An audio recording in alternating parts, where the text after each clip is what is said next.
And I was speaking with some of them about that today.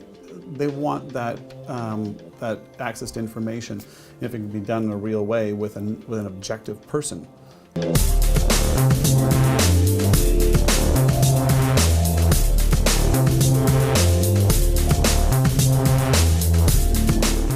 find I'm really aesthetically inclined, so the interior of the store is really important to me and how things look. There's nice lighting, there's good signage. Maybe a move away from a traditional discount box and more towards an engagement with food. You know, maybe it's time for a smart retailer to embrace a farmer's market. You've got a captive audience. You're embracing that business already, and you know what's going to happen. So why not reach your arms out and show that, yeah, you can do that? And those are only seasonal anyway. It's not something that happens all year round anyway. It's not going to happen in the winter time, but it would be a really nice gesture and move. It's collaborative, right? I think millennials think that way. For sure, definitely.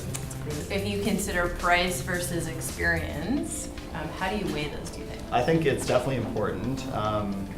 You know, one thing that comes to mind, I don't know if it's because Neil Brothers' man is sitting behind me, but for example, like I mentioned buying President's Choice earlier, but I would prefer to buy, you know, a unique salsa or something that I liked as opposed to a President's Choice salsa. So like, you know, if it's organic ingredients, yes, but it's more about the flavor and you know, a different taste, and it's not so watered down. Like those types of things I'll definitely spend more money on.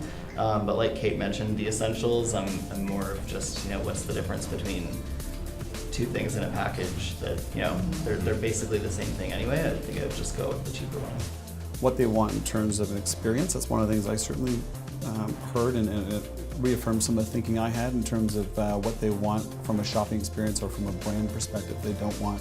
Maybe one of the things that I thought was refreshing to hear was that they didn't seem to represent a lot of the traditional trappings that we hear about, the negative sides of what maybe would describe today's millennial, lazy, entitled, and I've never really agreed with those misnomers anyway.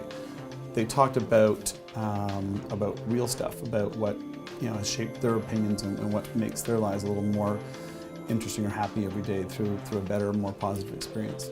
You go to many different types of retailers, but would there be an opportunity for a brand or a retailer to gain your loyalty because of the ways in which they touch complementary aspects of your lifestyle to grocery or shop? If they were supporting other complementary interests in your life, right? Like community interests or Absolutely. things, would that give you, like, would you now beeline to Absolutely. a certain retailer? Because I would. One of the biggest things, like, is farmers markets and having that sense of community, just like what church sort of did for people. For me, farmers market does that for me now. I agree. I'm a believer in sponsorship and different aspects of, you know, touching on things that you like in your life and having brands interact there. I think that's a great space. Not to give you another green light, but I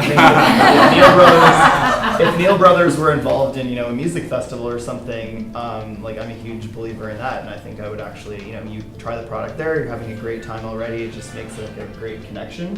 And then, you know, going back to a store, I see the product that I had at this amazing music festival I was at, and bam, I'm going to pick that up over something else. I think that someone like a Galen Weston is a great spokesperson at Loblaws. Maybe, you know, Jamie Oliver now being utilized by Sobeys. So there's an engagement, and there's a realness to that. And I think millennials want real. They don't want to be talked down to. In my generation, generations previous, we watched a lot of TV, and we were probably more influenced by commercials.